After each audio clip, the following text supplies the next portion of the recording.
بسم الله الرحمن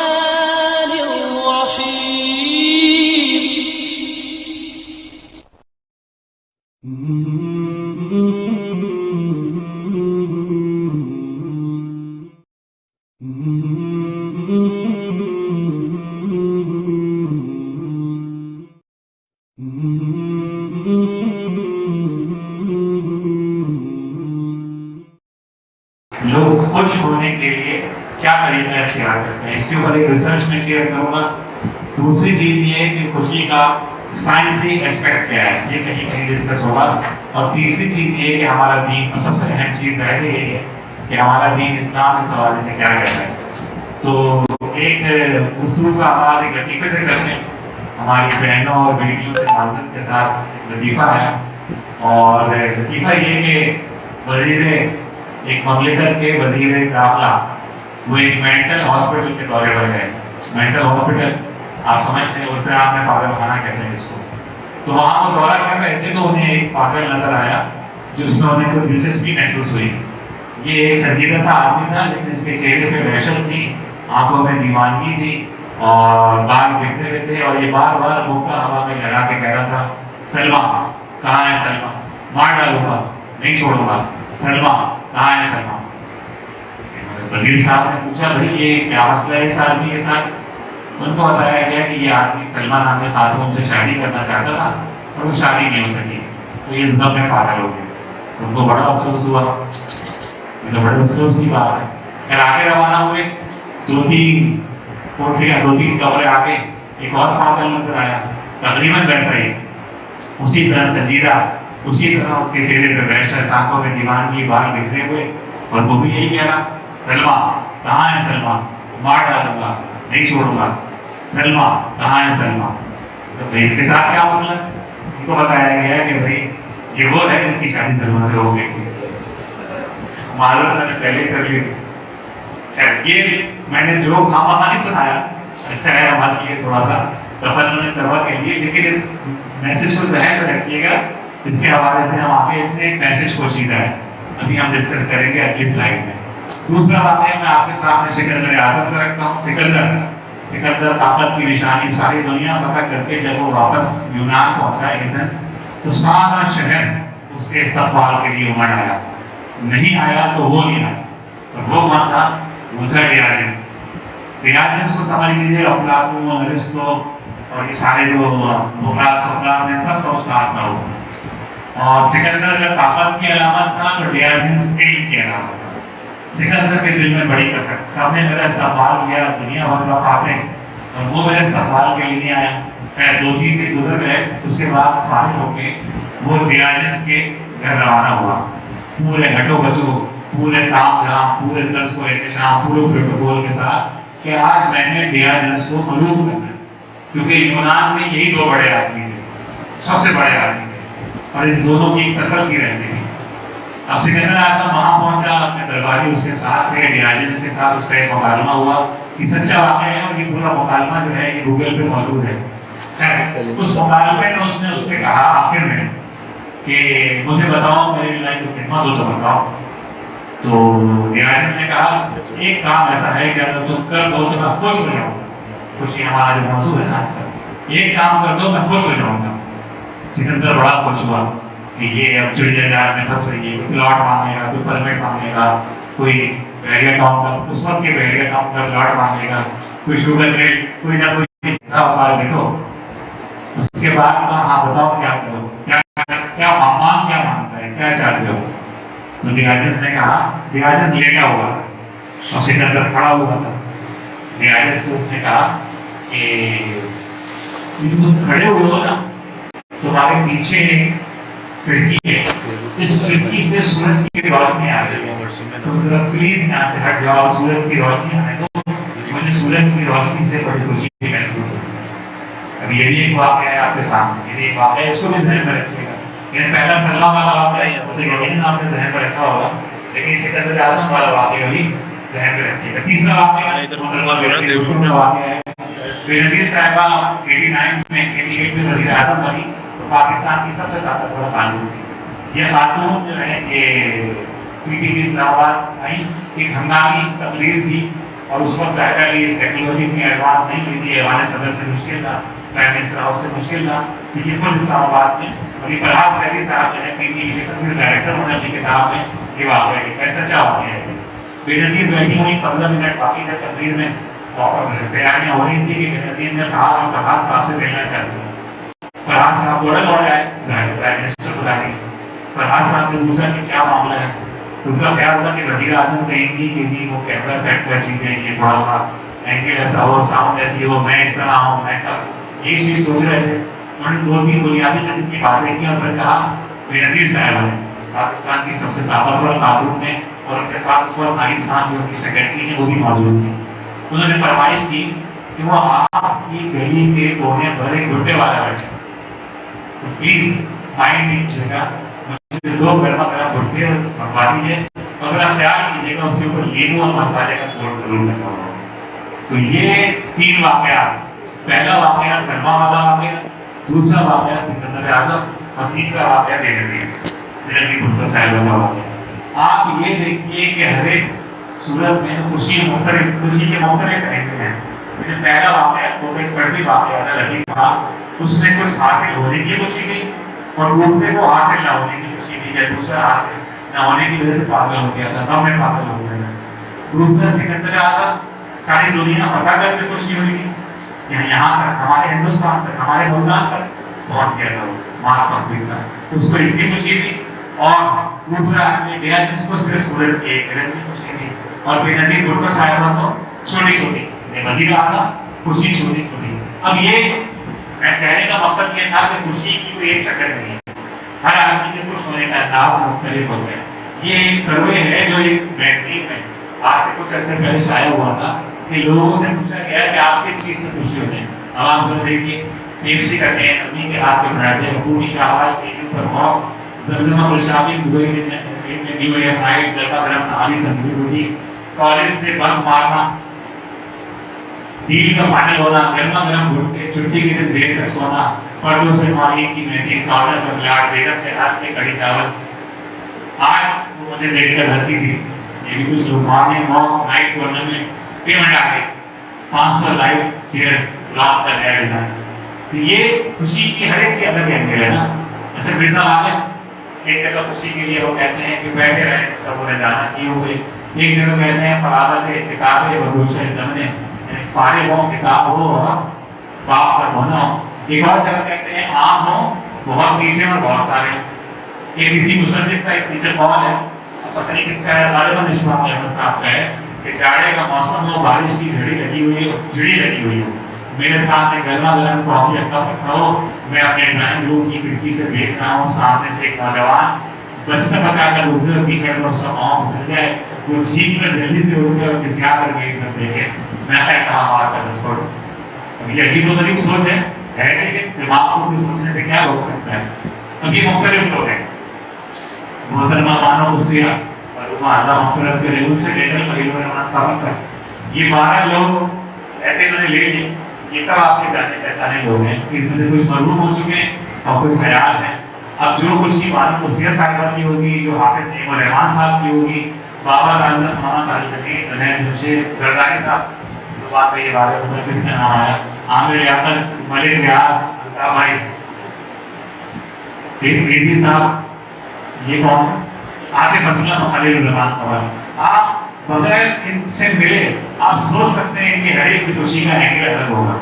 اچھا یہ ایک اور بڑی دلچسپ رپورٹ میں آپ سے شیئر کر رہا ہوں، آپ سب کو یہ بات معلوم ہونی چاہیے، 2013 سے اقوام متحدہ UN نے ایک سلسلہ شروع کیا کہ دنیا کی جو ہیپیسٹ قومیں ہیں وہ کون سے ہیں، ہیپینس کا کیا لیول ہے، خوشی کا کیا لیول ہے۔ تو عجیب بات یہ ہے کہ 2013 سے آج 2023 آ گیا اور پاکستانی انڈینس سے زیادہ خوش ہیں۔ اب کیوں خوش ہیں یہ ہمیں معلوم کرنا چاہیے، میں آپ کو بھی دعوت دیتا ہوں، آگے چل کے ہم اس کے اوپر بات کریں گے کہ کیا وجہ ہے کہ ہمارے حالات بہت خراب ہیں۔ اچھا انڈیا ہر لحاظ سے استعمال کو جلدی ہماری بڑی بات کہ ہماری یہ جو ہے انڈیا کا ایک یوٹیوبر ہے، اس نے آپ اس کا ایکشن دیکھ رہے ہیں آپ، یہ پاکستان ہیپیئر دین انڈیا۔ کیا وجہ ہے کہ سارے مسائل، اتنی مسائل، اتنی پریشانیاں لیکن پاکستانی 2013 سے آج تک ہم ہمیشہ انڈیا سے 20-25 ڈگری اوپر، ہمارا لیول ہم زیادہ خوش ہیں، اور کئی دفعہ تو ایسا ہوا کہ ہم جنوبی ایشیا میں چائنا سے بھی اوپر تھے. اور یہ عجیب و غریب بات ہے، یہ ہوتا کیا اس کے اوپر تو بڑے پریشان رہتے ہیں. ہر سال جب یہ اقوام متحدہ کی رپورٹ آتی ہے تو ہل جاتی ہے.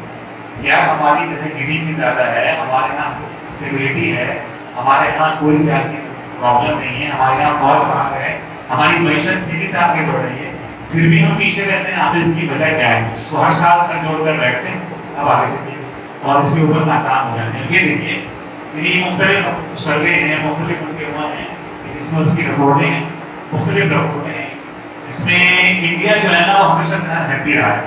اور مزے کی بات یہ ہے، دلچسپ بات یہ ہے کہ ایک سروے کیا گیا کہ جس میں 2008 سے لے کر 2013 تک ہیپینس کا جو لیول تھا، اور پھر 2013 سے 2023 تک جو لیول تھا. معلوم یہ ہوا کہ انڈیا نہ صرف یہ کہ ناخوش ہے، انہیپی ہے انڈیا، لیکن اس کی انہیپینس کا لیول جو ہے نا وہ دنیا میں سب سے بڑا ہے، پاتال میں ہے. انڈیا دن بدن مزید انہیپی ہو رہا ہے، دن بدن ناخوش ہو رہا ہے، اور نیچے سے 5 کے نمبر پر ہے. یعنی انڈیا سے اوپر جو ہے وہ دنیا میں سب سے نیچے کی جو کنٹری ہے 154 کا ملک ہے وہ افغانستان ہے، یمن ہے، اس کے اوپر افغانستان ہے، اس کے اوپر لائبیریا ہے، اس کے اوپر ایک وہ ساؤتھ افریقہ کا ایک ملک ہے جہاں پہ بہت وینزویلا. یہ 4-5 ممالک جہاں خانہ جنگی ہے، اس کے بعد انڈیا ہے. آگے چلیے گا تو انڈیا والے اس کے اوپر بڑے پریشان کرتے ہیں. یہ دیکھیے پاکستان کا ہیپینس لیول انڈیکس ہے جو ساؤتھ ایشیا میں 2020 کا ہے، جو ریجنل ہے. پاکستان 66 دنیا میں 66ویں نمبر کے ساتھ سب سے اوپر ہے. ساری مصیبت تھے، فلڈ، آسمانی آفات، قرضے، IMF، عمران خان اور کوشا خانہ، اسکینڈل، زرداری، سر محل، نواز شریف، سب کچھ کے باوجود پاکستان 2020 میں 66ویں نمبر پہ تھا، جبکہ باقی سب ممالک جو ہیں وہ سب سے نیچے، انڈیا میں سب سے نیچے ہے، 144ویں نمبر پر ہے. آگے چلیے نا. اب آپ یہ دیکھیے یہ سروے 2017 سے 2023 تک کا میں نے کیا ہے. 2017 میں پاکستان 80ویں نمبر پہ تھا، انڈیا 122ویں نمبر پہ تھا. 2018 میں پاکستان 75، 133 انڈیا، 19 میں 67 انڈیا 140. 2020 میں 66ویں نمبر کا پاکستان تھا، انڈیا 144ویں نمبر پہ. 21 میں پاکستان 105 پہ آ گیا. یعنی اب یہ بھی ہمارے لیے اور کی بات ہے کہ 2018 کے بعد ہم برباد ہو گئے، لیکن اب بھی ہم انڈیا سے بہت بہتر ہے. 2020 میں ہم 66 پہ تھے، 144 پہ انڈیا تھا. 21 میں 105 اور 139، 22 میں 21 اور 136، 121 136 اور 23 میں 103 اور 136. یہاں آپ دیکھیں کہ ہمارے تمام مسائل کے باوجود ہم انڈیا سے زیادہ خوش ہیں. اس کے برابر میں یہ کارٹون آپ دیکھ رہے ہوں گے کہ وہ کہہ رہے ہیں، وہ رپورٹ پڑھ رہا ہے اور وہ اس سے کہہ رہے ہیں مودی صاحب فرما رہے ہیں کہ جاؤ تو پاکستان چلے جاؤ. یعنی یہ انڈیا میں سوشل سائنس میں ایک بڑا خوفناک موضوع ہے کہ کیا وجہ ہے. کسی کی سمجھ میں آتی ہے کیا وجہ ہو سکتی ہے. یعنی یہ ایک دلچسپ بات ہے کہ ہم اپنے تمام مسائل کے، اور یہ بالکل آتھینٹک رپورٹ ہے. یہ ظاہر ہے کسی جماعت اسلامی نے نہیں کی، کسی اپنے لوگوں نے نہیں کی. یہ ہمارے متحدہ کا سروے ہے جو ہمارے ساتھ کوئی رعایت نہیں کرتا. وہ سروے یہ بتا رہے ہیں کہ پاکستانی اپنے تمام پر مسائل کے باوجود انڈیا سے زیادہ ہیپی قوم. یہ ہماری 2-3 باتیں تھیں جو میں نے ترغیب کے طور پہ رکھی. اب ہمارا اگلا موضوع ہے جو کہ اندر میں گفتگو کریں گے کہ ہیپینس لوگ کس طرح حاصل کرتے ہیں، اور ہمیں وہاں اس سوال کا جواب بھی ملے گا جو ہم نے یہاں اٹھایا. پہلی چیز تو یہ ہے کہ طرح طرح کے طریقے ہیں ہیپینس کے، اس میں اصل ہیپینس کیا ہے، لوگ کیا طریقے اختیار کرتے ہیں، اور دوسری بات یہ ہے کہ پاکستانی جو ہے وہ انڈیا سے زیادہ ہیپی کیوں ہیں. آخر کیا ان کے پاس لیڈرشپ ہے، کیا ان کے پاس وہ ٹوٹکا ہے، وہ نسخہ ہے. تو ہم تھوڑی دیر کے لیے فرض کر دیتے ہیں. یہ میں نے ایک ایسی مفروضہ آپ کے سامنے رکھا ہوں کہ دنیا کے سارے انسان ایک ٹرین میں بیٹھے ہیں، ایک ٹرین ہے اور دنیا کے سارے انسان اس میں بیٹھے ہیں. اس ٹرین کا نام ہم نے رکھا ہیپینس ٹرین، اور یہ ہیپینس جرنی پہ جا رہی ہے. یہ 7 اسٹیشن آئیں گے. 7واں اسٹیشن تو آخری منزل ہوگی اس کی. 6 اسٹیشن آئیں گے اور ہم دیکھیں گے کہ جو روانہ ہوتی ہے ٹرین، یہ کس اسٹیشن پہ کون لوگ اترتے ہیں، کیا کیا طریقہ ہے لوگوں کے خوش ہونے کا، کون سا اسٹیشن کون سے لوگ اختیار کرتے ہیں اور کون سا اسٹیشن کیوں اختیار کرتے ہیں. تو ہماری ٹرین روانہ ہوتی ہے، ویٹنگ گارڈ لہراتا ہے اور اس کے بعد پہلا اسٹیشن ٹرین روانہ ہوگی چھوٹی کرتی ہوئی، اور یہ پہلا اسٹیشن ہے. اس اسٹیشن کا نام ہے خوشیوں کا اسٹیشن. اور یہ ہے بہت چھوٹی چھوٹی خوشیاں زندگی میں. جیسے میں نے پہلے خبریں بتائی تھی، صبح کا منظر یہ کسی کو خوشی دیتا ہے، آفریدی کے ساتھ سیلفی یہ خوشی دیتی ہے، ثنا سفینہ کا لام، ثنا سفینہ کی لام، ہماری بہنیں اور بچیاں بیٹھی ہوئی ہیں ثنا سفینہ کی لام، ڈسکاؤنٹ کوٹنگ، میٹرک کے فرینڈس کے ساتھ پارٹی، بارش میں نہانا، پتنگ لوٹنا، دو دریا پہ ڈنر، اور آپ لگاتے رہیں ہزاروں لاکھوں ہر آدمی کی خوشی ہوتی ہے. یہ بات واضح رہے کہ سب سے زیادہ لوگ اسی اسٹیشن پہ اترتے ہیں. یعنی دنیا میں سب سے زیادہ لوگ 90% لوگ اسی چھوٹی چھوٹی خوشیوں کے ساتھ زندگی گزارتے ہیں. جو اکبر آبادی نے کہا ہے نا کہ کیا بتائیں احباب کیا کر گئے نمایاں کر گئے، دیے کیا نوکر ہوئے پینشن ملی اور مر گئے. کوئی بڑا مقصد نہیں ہے سامنے، کوئی بلند، بلکہ یہ کہ بس چھوٹی چھوٹی خوشیاں، صبح اٹھے اور جو راستے میں خوشی آئی اس کو انجوائے کرتے چلے گئے. تو یہ سب سے زیادہ لوگ اسی اسٹیشن کو اترتے ہیں. دوسری بات یہ چھوٹی چھوٹی خوشیاں ہوتی ہیں نا، ان خوشیوں کی عمر بہت کم ہوتی ہے. یعنی آپ کو یاد نہیں ہوگا کہ آپ نے 2007 کو یاد نہیں ہوگا 2020 میں نے دو دریا پہ ڈنر کرایا، یاد نہیں نا؟ نہیں یاد نہیں ہوگا. یہ جو ہے نا چھوٹی چھوٹی خوشیوں کی عمر بہت کم ہوتی ہے. یہ آج ہوتی ہے کل آدمی بھول جاتا ہے. ظاہر ہے اس کی عمر نہیں ہوتی، چھوٹی ان کی عمر بہت کم ہوتی ہے. یہ جو ہے نا زیادہ لوگ انجوائے نہیں کرتے. ان کی زندگی میں دکھ رہتے ہیں، شکوے رہتے ہیں، شکایت رہتے ہیں، ہر ایک کو شکایت رہتے ہیں.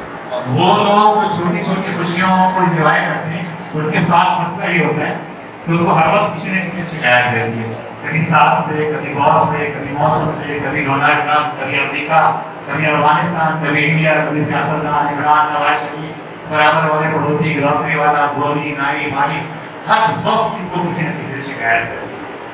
اچھا اس میں ایک بات واضح کر دوں کہ چھوٹی چھوٹی خوشیاں انجوائے کرنا کوئی بری بات نہیں ہے.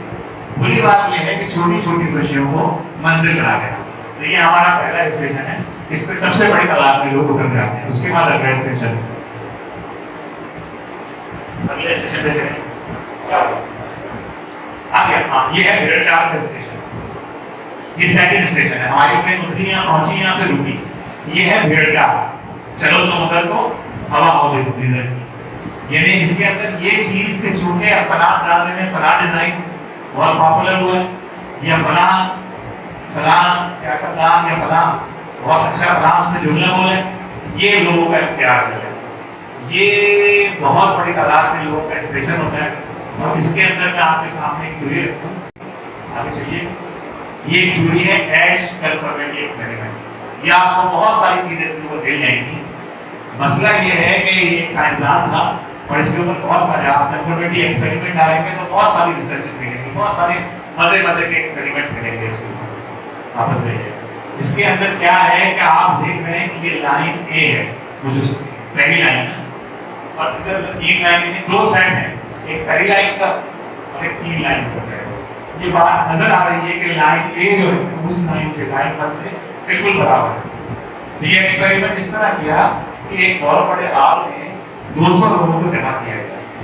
اس میں سے 20 لوگ اپنی مرضی کے تھے، جن کو پہلے سے بتایا گیا تھا کہ پوچھا جائے گا سوال کیا ہوگا کہ کون سی لائن ہے جو لائن اے کے لائن 1 کے برابر کون سی لائن ہے.